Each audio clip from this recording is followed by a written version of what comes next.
What's up, friends and family of YouTube? It's Pastor Bob. Well, today I'm going to do a test to see what's wrong, or if we can figure out what's wrong. And hopefully it's only that clutch assembly, but I'm going to show you how we got to go about prepping to take that off, then test the motor to see if there's anything besides the shroud that broke off the top of the muffler wrong with the motor, or in fact it's that clutch. Now I tend to believe it's probably that clutch, but the issue at hand here is clutches banging like that can cause a lot of damage, right?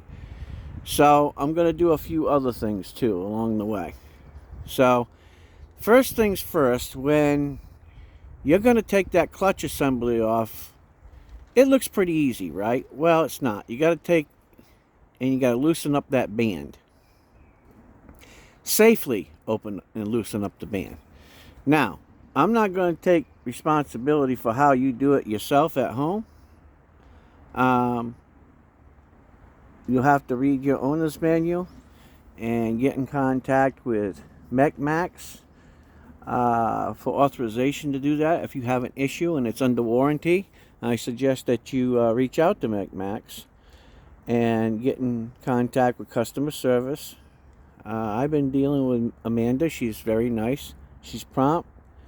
And take into consideration that their major warehouse is not here in the United States. They have some stuff here in the United States, but the big company that they ship from is in China. So with everything that's going on in the world today, have a little patience for them, okay? They're a pretty new company, but they're on it, okay? And so bear that in mind, okay? You know, courtesy goes a long ways, guys. So I think most of us that are owning, you know, equipment of this type are probably pretty courteous. So what I'm going to do is I'm going to take the band off. And there's several steps. And what I'm going to do is I'm going to show you what a couple of the steps are. And then I'm going to bring you back out here and I'm going to do the steps. Okay? Now, there's the thing about doing the band is you got to take that band off, and I'm going to tell you why. Because it shakes, right? And if you're testing the motor and you're not paying attention to what that band's doing, it could easily smack you in the kisser. And that's not something that you want to take place, right? So we need to make sure that we secure that band in a way that it can't harm you, pop out, or cause any damage. Okay? But without having to take it all the way off the machine. I sat up and thought about it for a couple hours last night, so I think I pretty much got it under control. So let me show you what has to take place here for the band. So you're going to have to know this anyways eventually, but if you look on this side right here, you see these two bolts? You have to get two wrenches. You have to loosen this nut up and loosen this one up. The bottom one pulls this guide bar backwards because you have to get it off of the blade, okay? That's the first thing. The second thing is you unloosen this nut, or this bolt, and you take this safety bar, which you can see, that safety bar, and what happens if something breaks, it's a safety measure put in so that the blade just doesn't come flinging out. Does that mean it can't do it? No. It's just a good safety measure, right? So keep that in mind. And then over here on this side is the same thing. You loosen this nut and this one, and then, you know, adjust it properly. Okay? So that's what we're going to do here. The next thing that you want to do is you want to loosen these up. Okay? So you want to loosen these up so that way you can move this back and forth. See how that moves back and forth? You're going to need to do that for when we take the bandsaw blade off, okay? And then the next thing that we're going to have to do is, if you look up there,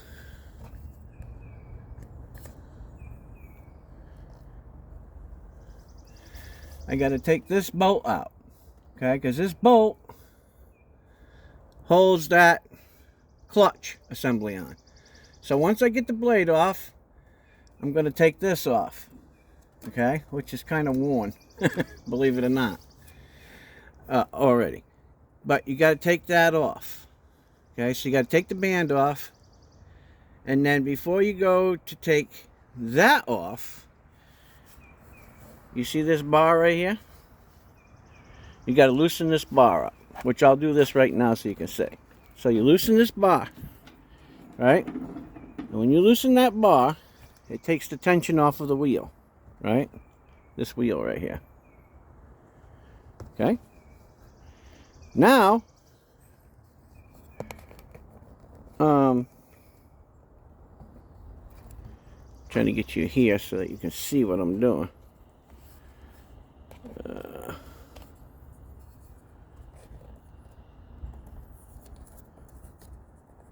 Alright, so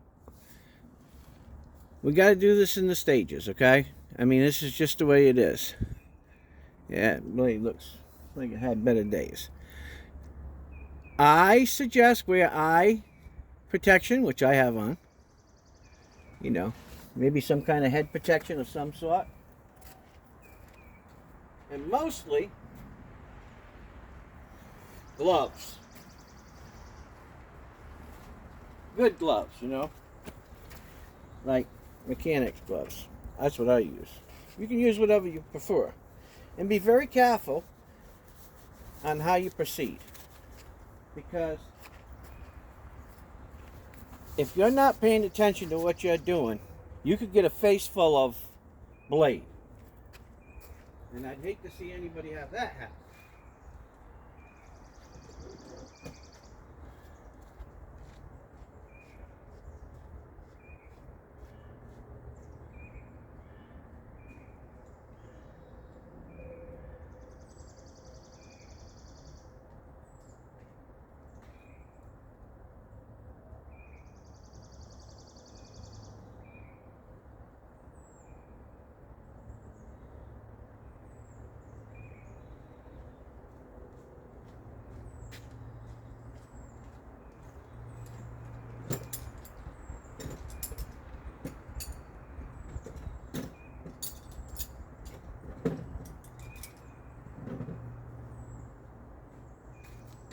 Alrighty, here we go. So I'm going to go over on the other side. I'll bring it back here. Maybe you can see what I'm doing from this angle. You'll see me on the other side over there.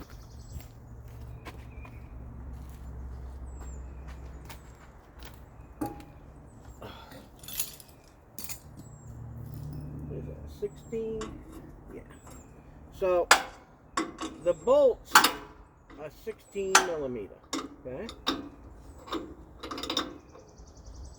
16 millimeter for the bolts, and then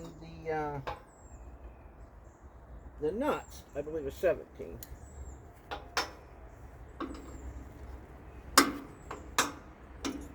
Yeah. So your nuts are 17 millimeter, and your bolts are 16 millimeter. Okay. And just back them off. So you can slide it out. And then what I would suggest is some holes down here inside the frame rail. You can just slip it down in there so you don't end up losing it. Okay? And then this here just pulls back. See? See how this pulls back here? And that'll give you a little bit of easeway. I suggest just pull it back and then just snug it up so it's out of your way.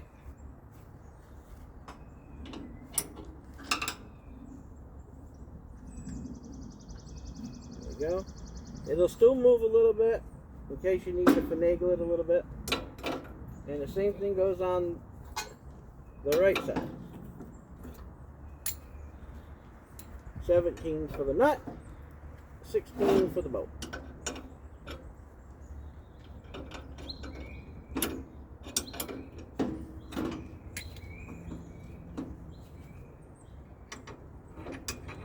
Now you're going to have to learn to do this when you're changing your blade anyway, so I just want you to be aware of that. Okay, and as you can see, it moves through it. Okay, alrighty, that's that.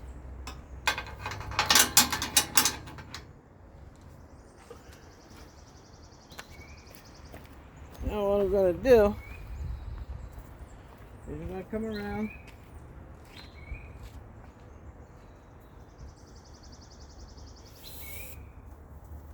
and be easy with it. Just want to rotate this blade, right? Try to get that blade to rotate while holding your hand in front of you. Okay? And it'll pop off. See how it pops off? Now, once it pops off, what you want to do is take it on an angle like that. Okay? See how it's on an angle over there? I'll turn the camera in case you can't see it.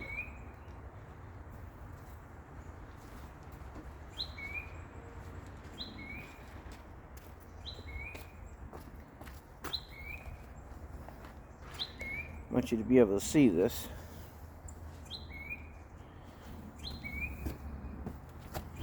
Okay, now you're back and you're out of the way. Alright? Now what you want to do is get this on a little bit of an angle. Alright? Now remember, this blade is sharp, guys. Alright? So, take that into consideration when you're messing with this thing. Alright? And then it should pop right off. Just cautious that blade the whole time, alright? Know where your hands are at.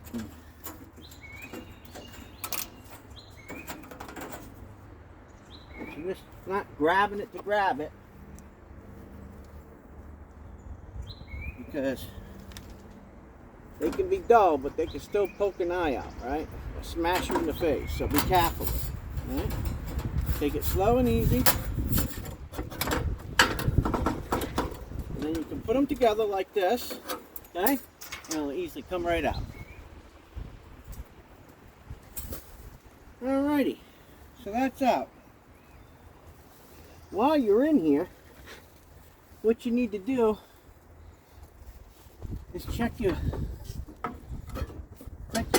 guide belts. Okay? Now, as you can see, this guide belt is kind of worn already. See it? It's kind of worn. I don't think it's a high grade belt, to be honest with you.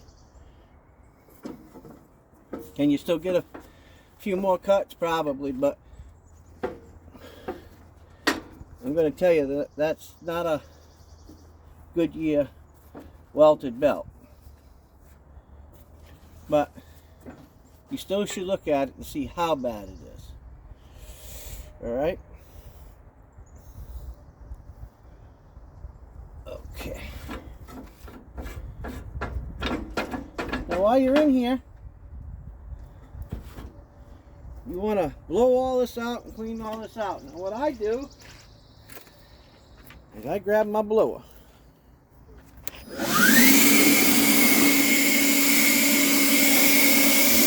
Give it a quick blow, and that's it. Done. And you got to clean these all the time, guys. If you're going to be milling a lot of boards, you got to keep these clean, or you're going to get stuff built up in here, especially when you're putting water in with a lot of the dry sawdust. You'll see it start to accumulate in these areas. So what I suggest is every couple logs, you want to open this up, clean this whole thing off.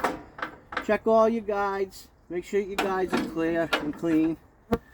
and that these tracks, right, these safety guard tracks, are clear and clean too, okay? Because if not, it could build up, bunch up, and it could cause your blade to go off track or jump off the track. So keep that in mind. All right, so now we got to take this belt off.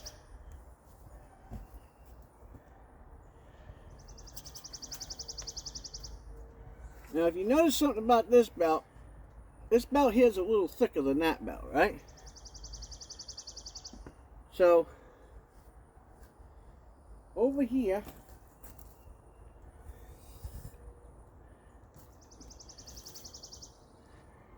let me see if I can find it now.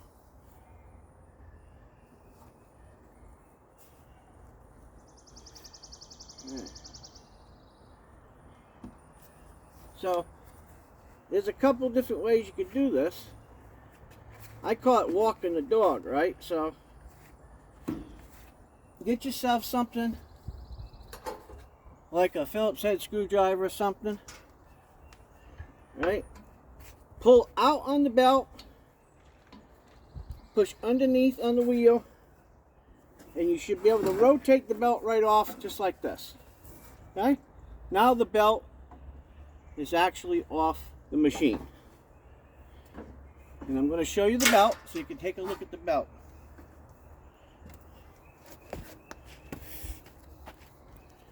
So you can see that the belt is kind of worn. See that? And I only got a couple hours on it, so just keep that in mind. But what I would suggest you do, because there's no line on this foot, so this is probably what they call a bi-directional belt. Take note of how you took it off. So if the more worn side was on the outside, when you install it next time to create even wear, flip it around and then reinstall it. You can see a lot of fading and a lot of wear. It's going to happen, guys. All right. Now, doesn't mean that you can't go get a Daco or something like that from, you know, another store, a heavier duty one, maybe to that length. You know what I mean? Because you're going to need this length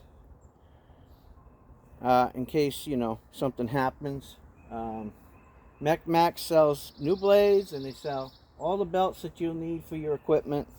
You can just reach out to MechMaxx at MechMaxx.com, and they'd be happy to sort out whatever things that you got going on that you need for replacements for your equipment. I'm not sure of the pricing. The pricing may change, especially right now with all the things going on with trade. So prices may vary from one place to another. Okay? Alright, so next we got to take out this bolt. This bolt goes into your crankshaft journal. Goes into your crankshaft. Your crankshaft sits on a set of bearings, then goes into a journal, blah, blah, blah, on and on. Now listen to that. That sounds a little rough. But what we're going to do is we're going to take that off. The bearings are still running, but that doesn't mean that on the inside there's fingers, right? Some of them have 3 fingers, some of them have 4 fingers, some of them have 6 fingers, some of them have 2 fingers. I'm not exactly sure how many fingers are inside of that. I've never had it apart. When we get it off, we'll see if we can take it apart and look at it and see if there's any damage. Okay? By the way, yes, I have authorization from the MechMaxx company to do what I'm doing. So don't do this on your own, once again, unless you reach out to MechMaxx customer service and they authorize you to do this, okay? I'm just telling you ahead of time, because if you do and you don't have permission, you can void your warranty. Okay? So, remember what I'm telling you. Alright. So we're going to look at that. I'm going to go get my my impact, And I'm going to go get my sockets. It looks like it might be, I don't know, around a 16 or a 15 or something like that. And we'll see if we can get it off. Be right back.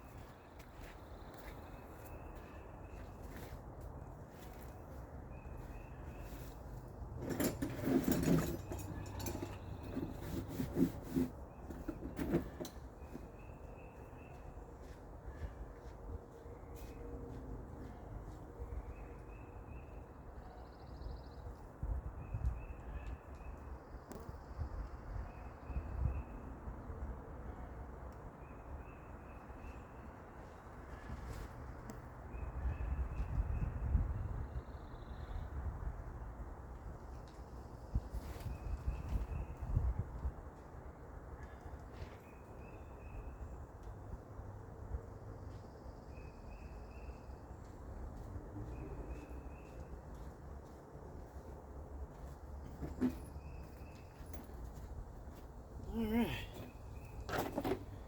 If you guys don't own tools, you're probably not going to have a good day.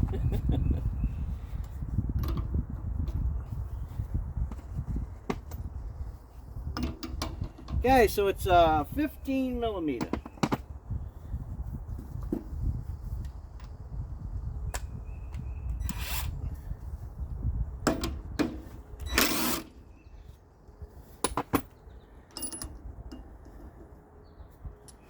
Okay.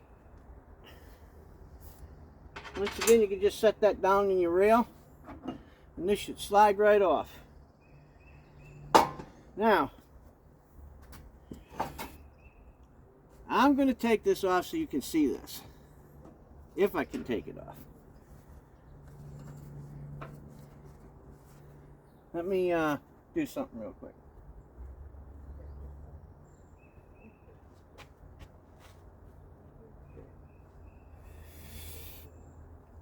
I'm very surprised that that didn't come off with the whole clutch.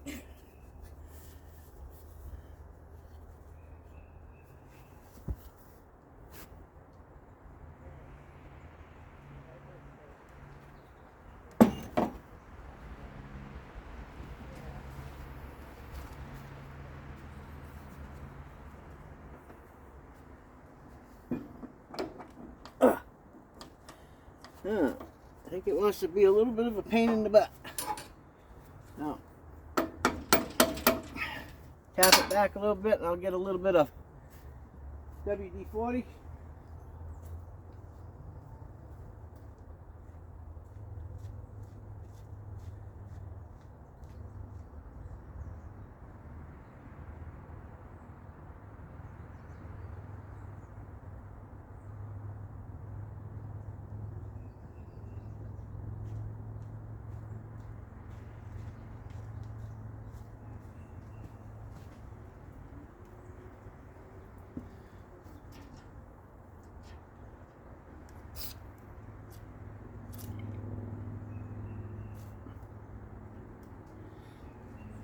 Now I want to say something to you guys.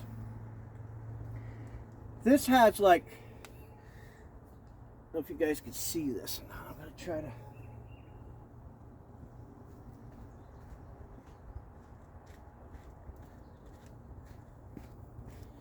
Make sure that you guys can see this.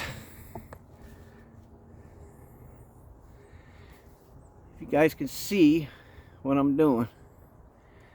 Okay, so what's happening here is this clutch assembly is a multi-piece clutch assembly. Now I'll explain it to you because I'm pretty much familiar with these. So you have 3 discs like a brake, and what happens is there's a spring or 2 springs or 3 springs on this type of clutch assembly. All right. If anybody out there is into race karts and have used centrifuge clutches on race karts, the single type, this is the same idea except heavier duty. Okay. And what happens here is however much tension is on each one of these springs, I'll take this off in a second and show you what I mean, depends on how fast these shoes come out and hit the inside of this rotating assembly and engage this to engage the belt to move your saw blade. Okay, so if these springs are real loose, okay, and there's not a whole lot of tension on them, it'll engage fast. Okay, if they're too stiff, it means it will take more RPMs to create the centrifugal force needed to expand these 3 shoes outward to catch the inside of this outer casting and then engage your blades. Let me see if I can get it off there now.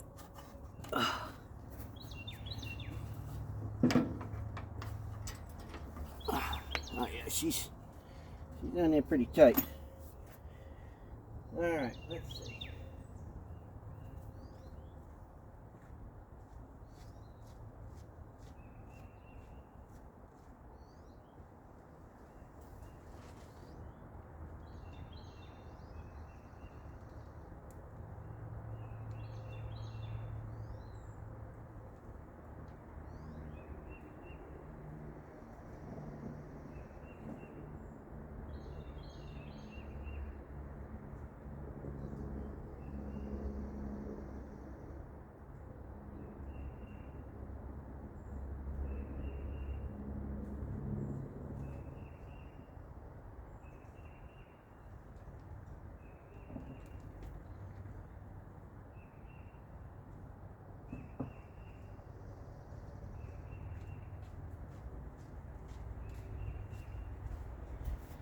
So if you're having trouble getting one of these off, you need a plastic hammer like this one, or rubber hammer. Tap it back a little bit, okay? And get yourself a piece of emery cloth, okay?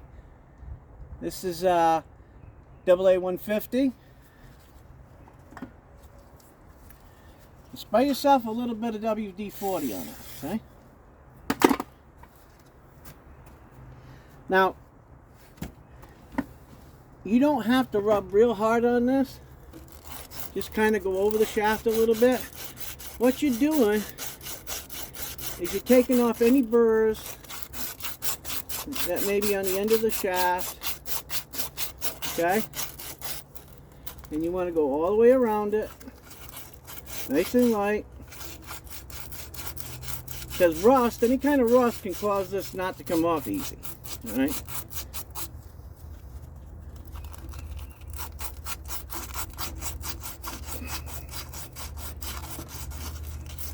Alright. We'll see how we're going to do there. Maybe it'll come off, maybe it won't. Ugh.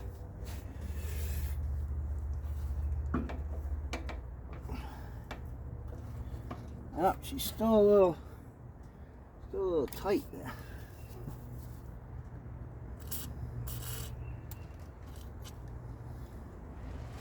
When you're spraying your WD-40, guys, try not to get it on your pads. And if you do get it on your pads, you want to get some brake clean. Spray it with brake clean. Let it air dry for 15 or 20 minutes. Then get a clean piece of emery cloth, 150, 200, 240. Make sure you're wearing a mask or in an open area. And then just lightly sand the tops of the pads. And what that's going to do is going to take off any grease or grit or grime or anything that you got on your hands or on your gloves on those pads. Because if you have that, it's going to have a problem engaging. I'm going to tell you that right now. So take heed to what I'm telling you. All right.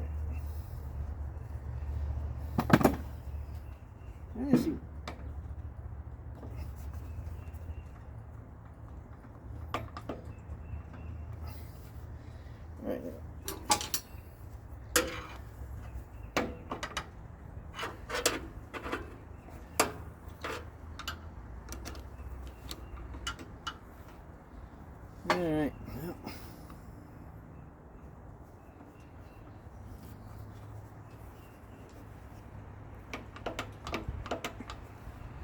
Let's see if I can get a little pry bar behind there, because I don't want to pop those pads off.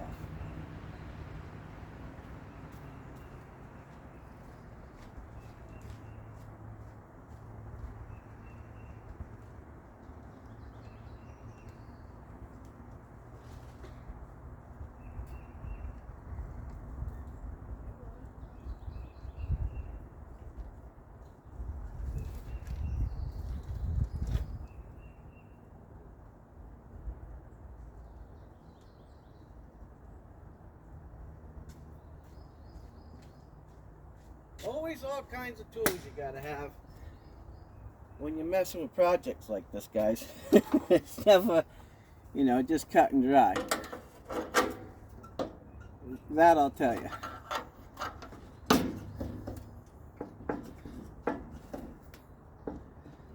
And just kind of work it back and forth on each side a little bit, not real hard.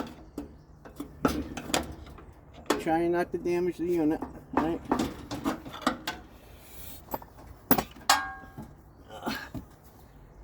Kind of tight in there, I'll tell you that.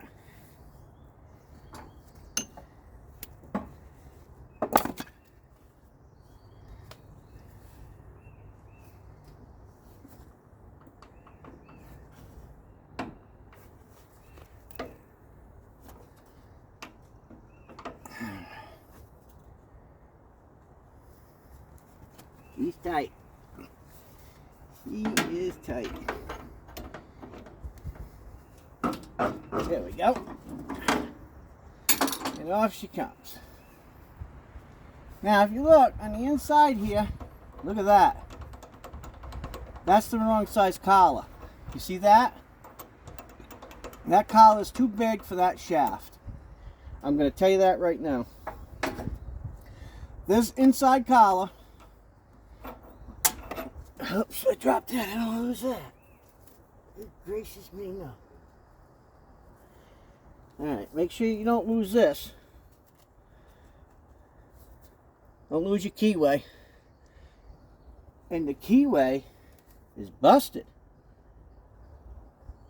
Let me show you this. The keyway is busted. Okay? So, even though there's enough meat on the keyway to go inside here, oh yeah, I can see it. If you look on the inside here, you can see how the inside, where because this was small, something must have got caught up in there and started to eat away on the inside of that bearing race, right? So this sits on the top of the shaft. I'm going to take you up there and I'm going to show you that shaft here in a minute. But you can see, either they put that in there like that, which I've never seen that before. It don't look like it was cut like that. It looks like it was busted. So, probably faulty metal. That's what I would say. It would have to be tested. You know. But I wouldn't know why they would put a piece that looks broken, which it evidently looks broken, right? In there like that to run on that race. Because if you look, I'll stick it all the way to the back, right? There should be enough that goes all the way forward and all the way back. And both sides of a keyway should be beveled. You see how that bevel is? There's no bevel there. So that keyway broke. What can cause that keyway to break is a faulty clutch, locking up, slamming it, which is slamming that shaft, right? That output shaft. Clutches do that, okay? This is way, way too big of a collar, okay, for that shaft.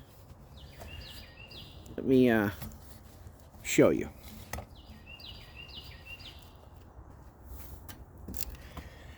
I'm going to take you up here and show you. See all this?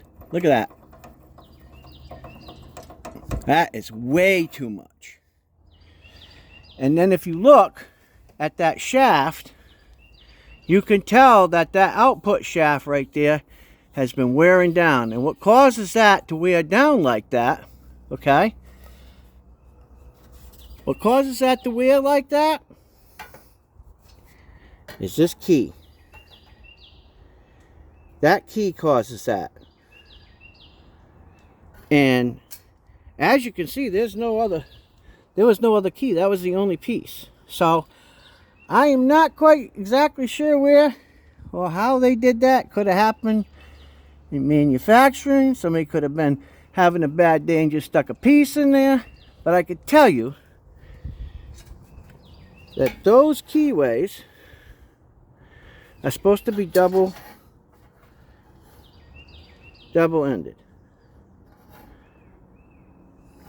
So we got wear on the inside of the keyway. This is called a keyway. Okay. We have too big of a collar. Look at that. Look how much slack is in there. Okay. Got too big of a collar. Now let's take a look at the clutch itself. Well, take a look. You see that excessive wear inside that collar? Okay, that piece in there that you're looking at is a press fit into this outer housing. Okay? And you can tell it is pretty worn. Okay?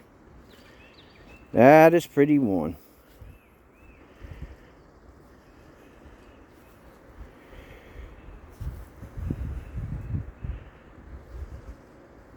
That's a bearing race right there. Okay? So this bearing race, the whole bearing is held in there by a C-clip. You see those two ears? That's a C-clip.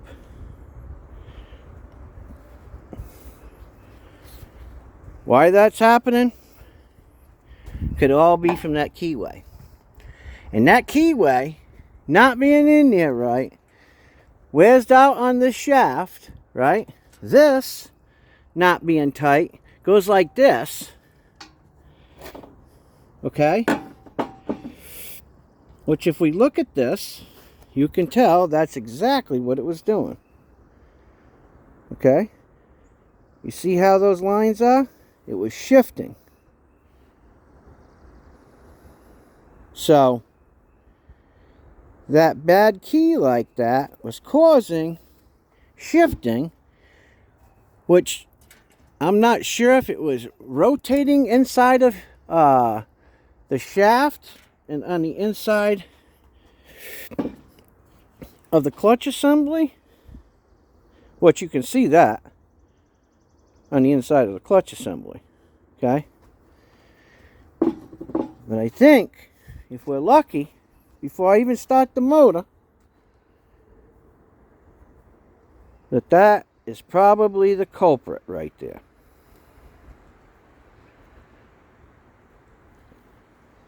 That's the faulty culprit, I think, that keyway. And can it do it? Absolutely. I've seen these roll.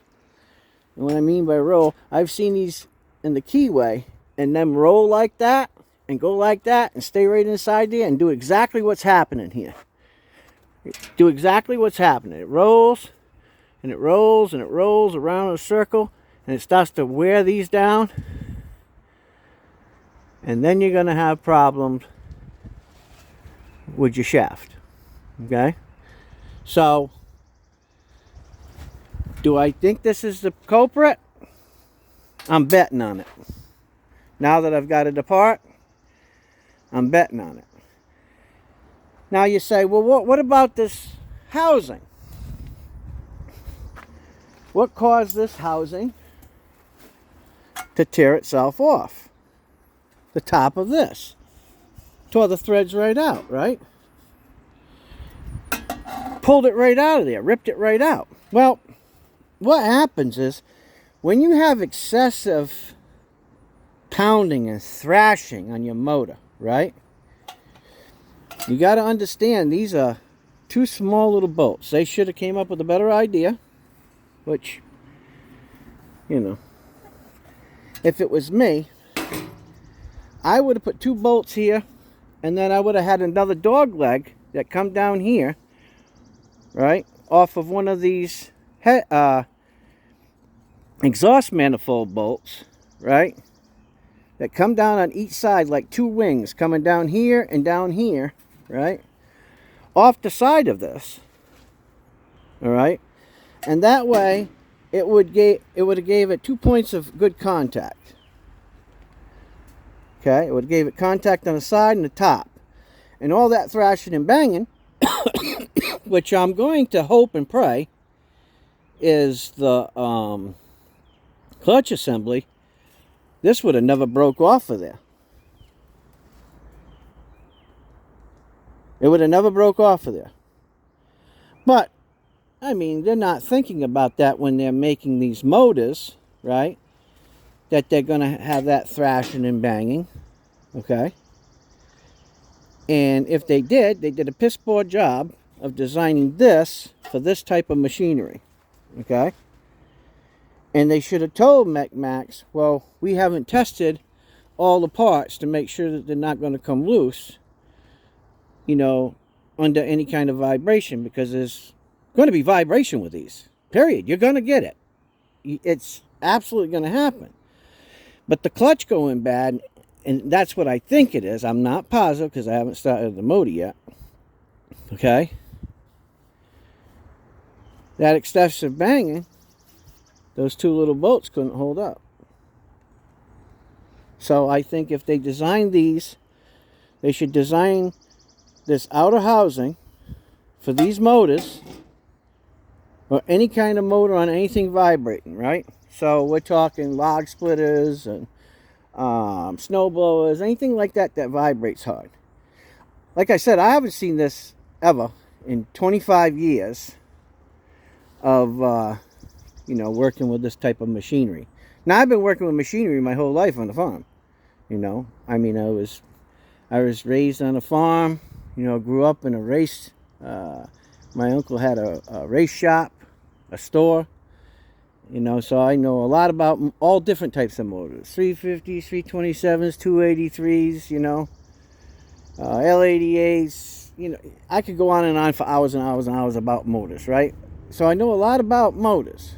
I don't know everything, but small engines is, you know, there's not much to them, right? There's only so many parts. But I think when they're designing it for this type of aperture, right, then they need to make it so that, you know, it fits better. That's what I'm saying. They need to make sure that on this type of equipment that they have a couple of extra tabs. So when this sits on here, right, when this sits down here, that they have a couple of tabs that come down here and another tab that comes down here off of each side that hooks right there, because you got plenty of room. Let me get you up here and I'll show you. You have plenty of room. See how much the bolts stick out? So you could easily make it so that it comes down.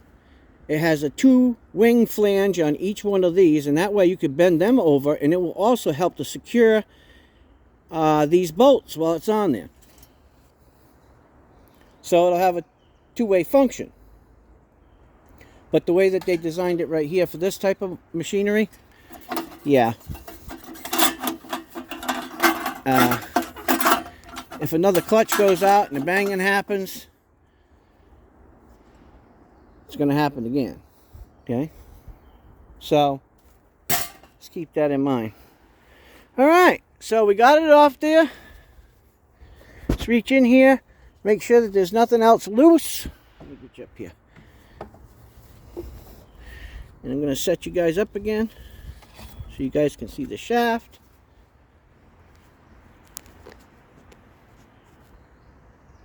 And I'm going to turn the motor on. Now, the motor's going to turn on. You know why? You'd say, oh, but this is a safety switch. Yeah, well, none of the safety switches work on it. Go figure. Alright, turn the fuel on. Give it a second because I turn my fuel off and let all the gas run out every time that I use my equipment. Because you're going to say to yourself, well, why do you do that, Pastor Bob? Well, let me take a moment before I start the motor and explain that to you. So, in today's world, most of your gas today contains 10% ethanol. Ethanol comes from corn, right?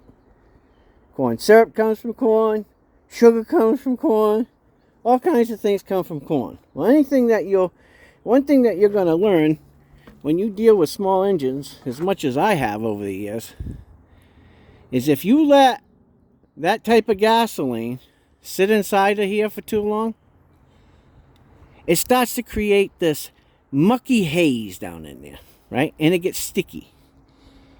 And the longer it sits, the stickier it gets, right? And gummy. And what can happen is it can gum up your float that sits up in there. The float is what allows fuel to come in. Okay, your fuel comes down and pushes the float up and it shuts it off, right? So all it is a flapper valve to allow fuel to come in inside of the carburetor. And then eventually, if it sits in there too long, and depending on whether they're lying to you or not, and there's more than 10% ethanol in your gasoline, it can get up inside and it can gum up your jet and your emulsion tube. And if you've never seen the inside of an emulsion tube, it has these little itty bitty pin type holes in there. And it doesn't take much to gum them up. And this is a major problem with a lot of people who let their equipment sit over the winter time and they don't let their motor run out. Okay, so when you're getting ready to shut it down, right, just put it over to off and let the motor shut itself off, and it'll run 90% or more of the fuel out of the boat, which will help to increase the life of your carburetor, not gumming up your emulsion tube and your jet, and not having to call somebody to come and fix it or order a new carburetor or have to spend, an hour trying to clean your carburetor out. Okay? So remember that. And it doesn't matter what kind of motor it is. Don't be lazy. Laziness doesn't pay. So remember, when you get done with your motor, put it to off, let the motor shut itself off and run out of fuel, okay? And that way, you don't have to worry about if you don't run your equipment for 6 months or 3 months or 4 months, because who knows? It really depends on the weather. You don't have to worry about it gumming up in there, okay? I think that that's pretty important for you guys to know, and I wanted to take the time to explain that because one of the remarks from one of the technicians from MechMaxx said, oh, well, maybe it was that. Well, no, I do that all the time. I always turn it and shut it off so that way it runs out of fuel. That's a standard that everybody should get in the habit of doing. It'll save you a lot of money, time, and headaches. All right, let me put you back in here.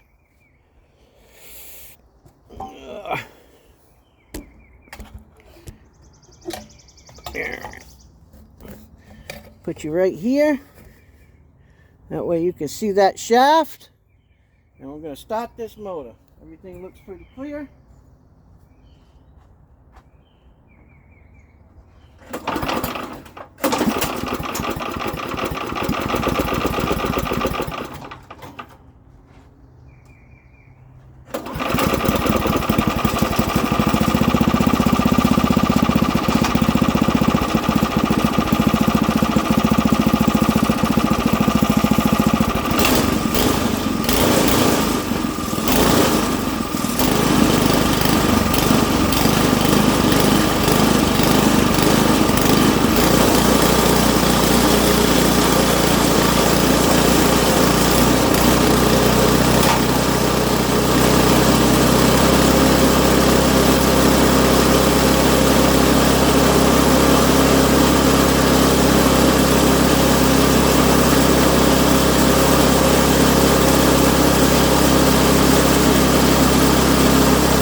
I think we have successfully diagnosed the issue.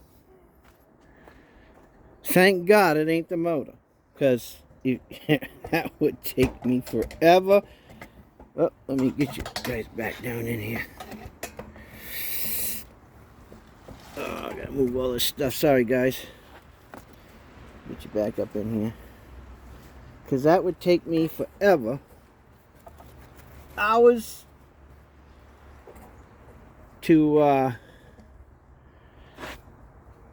change all of that. So what have we determined? Well, we determined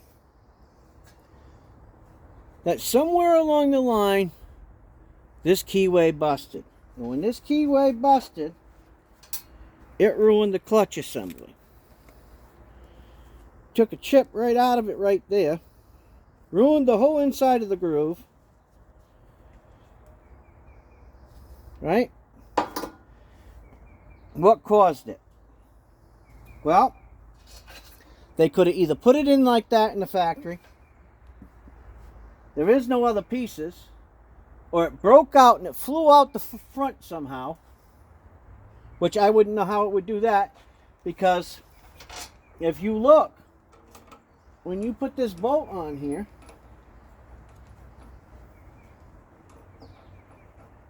it's impossible, looking at that, for that keyway to blow out of there if it's tight. It's impossible for that to happen. Because what that washer does, that washer right there keeps this keyway from ever coming out. And the keyway is supposed to be tight enough to marry this groove for the keyway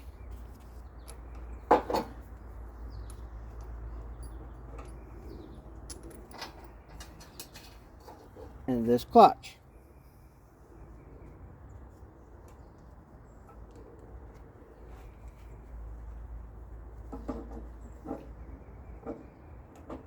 And as you can see, it is loose. See that? See how loose that is? So, I think a combination of a couple things are going on here. One, this spacer is too big for that shaft. The tolerances should have been tighter, not all this slack. Okay? There should not be that much slack on that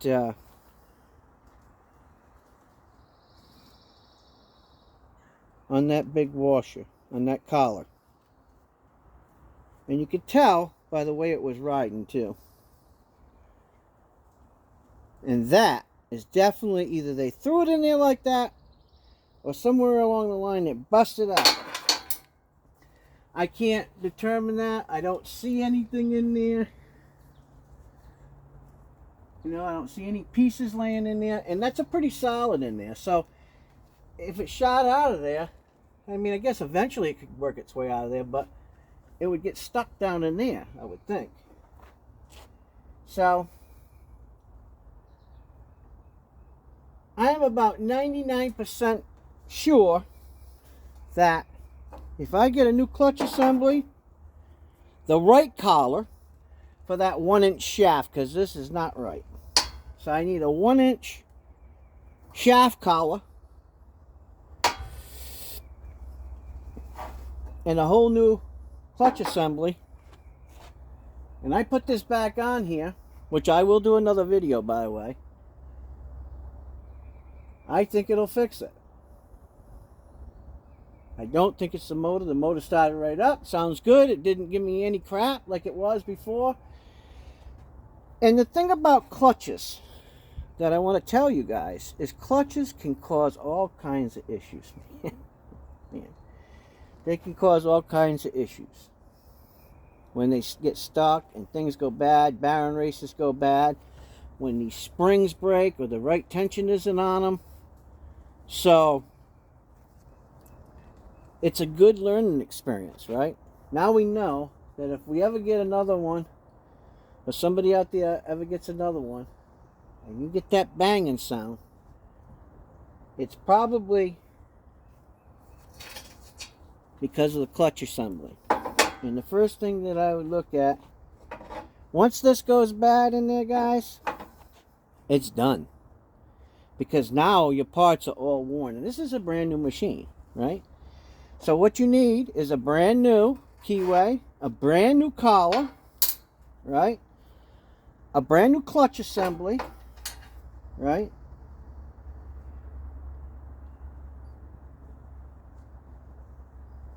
And what you should do is you should put a new bolt in the end. But if you're going to use this bolt again, I suggest you put some Loctite blue on there, or maybe just a little bit of red at the tip to lock this back in there, because this heats and expands and contracts, and it is, you know, it's ripping. So keep that in mind. All right? So I think if MechMaxx goes ahead and sends me, well, looks like I'm going to need a new belt now. But I think, you know, I think put new belts on it, new clutch assembly, new collar, and a new keyway should be fixed. And at that time, when I receive the items, I'll do another video and reinstall everything and show you how everything's reinstalled and how I set up all the guideposts. Okay, how I set up all these guideposts. But if you ever have these problems, make sure that you clean up all your parts, right? Make sure you do that, guys. It's important, right? Don't just not do that. Make sure that you clean up all your parts before you put it back together. And that way it's nice and clean. And you should clean your parts, right? Don't expect things to work great if you don't clean it and maintenance it. So my conclusion is bad clutch, broken keyway, and the wrong size collarette for that 1-inch shaft. Guess old Dr. Bob figured it out, didn't he? Not such a dumb preacher after all. Yeah. Well, I'm sad in one way and happy in another. Happy I ain't got to take that motor off and do all that readjusting. Oh my God, that would take me hours. I mean, granted, this is, you know, taking me probably over an hour to explain everything and take everything apart and go over everything. So, you know, I mean, it all started out with one broken clip, right? That is, if you look at that clip, right? Why not put screws in there? They didn't. They didn't put screws in there. They pop riveted in there. Dumb move. Put screws in there. That's stupid. Being cheap like that, if somebody else has one break, then you got to replace the whole panel. Because if people don't have the skill or the tools to drill these out, right? Now you got to pay for the whole shield. Because you got to drill these out, tap them, put screws in it, you know? I mean, you got to think things through. It will save companies money in the long run, right? Just like that shroud, right? Just like I explained that shroud, right? If they listen to what I'm telling them and they bring it back to the manufacturer and say, hey, you know, Pastor Bob came up with a really good idea and I think you guys need to listen to what he has to say. And when you're making that shroud, right, make 2 dog legs that come down, go on top of there, right? And they can act to help as a safety for those nuts and stabilize itself on top of that. And you probably will never have a problem with it breaking off again. All right, guys, that's it. I'm going to wrap it up, put all the stuff away. It's supposed to rain. I was trying to get a bunch of stuff done. But, you know, that's what happens. Somebody in the real world would probably already lost $3,000 or $4,000 if they were doing this as a business, right? So, You know, you got to keep in mind, you know, your maintenance of machinery too. Now these are fluke things, right? It shouldn't happen on a new piece of machinery, all of the stuff breaking. Shouldn't. The safety switches, I'm not worried about the safety switches myself. Personally, they don't work. Are they wired right? Yep. They don't work, but guess what? I know how to flip that switch, see? And I'm conscientious of what I'm doing. But if you get a piece of machinery and you hook it all up according to the owner's manual and it's not working, stop and call the manufacturer or call the person that you bought it from. Do not play any games with safety. With me, it's a little bit different, right? I'm going to do something else. I know another trick. And I'm going to put a new safety switch on here. Because this junk ain't working for me. And I'll put a different safety in. And when I get to that, I'll show you that. And maybe later on, what I'll do, to extend the life of this motor, right, is I may put an oil filter on it. You say, what? That's right. I may put an oil filtration system on it. Who knows? That's later on down the road. Not now, but once it's out of its warranty and, you know, MechMaxx is no longer responsible for it, that's probably something that I will intend on doing, and I will make some more improvements to this, you know, once it's out of warranty. But right now I'm looking at warranty problems, warranty issues. You know, that's the real thing. You got to look at everything, guys. You really do. All right, guys. Take care. I hope this was helpful to you guys. Like, share, subscribe. God bless. Have a good weekend. You know, and like I said, take it easy on MechMaxx. This is not MechMaxx's fault, right? I mean, ain't like they inspect every one of their pieces of equipment.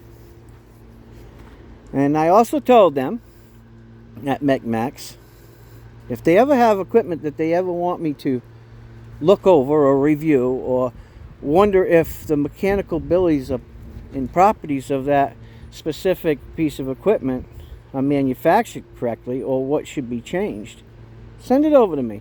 I'll take a look at it. You know, I'll spend a day or two looking over it, you know, and you know, thoroughly. Not, oh yeah, I did this, oh yeah, I did that. I mean really looking over it from a mechanical point of view. I told them I'd do it for them. Why not? You know? It's all about the safety. It's all about that it works for you guys. And that you can be aware of the different types of equipment, the do's and don'ts, the what's and ifs, and the improvements that you can make to your equipment so that it lasts you for years and years to come. All right, guys, take care. God bless. This is Pastor Bob. Have a wonderful weekend. I'm out of here. See ya.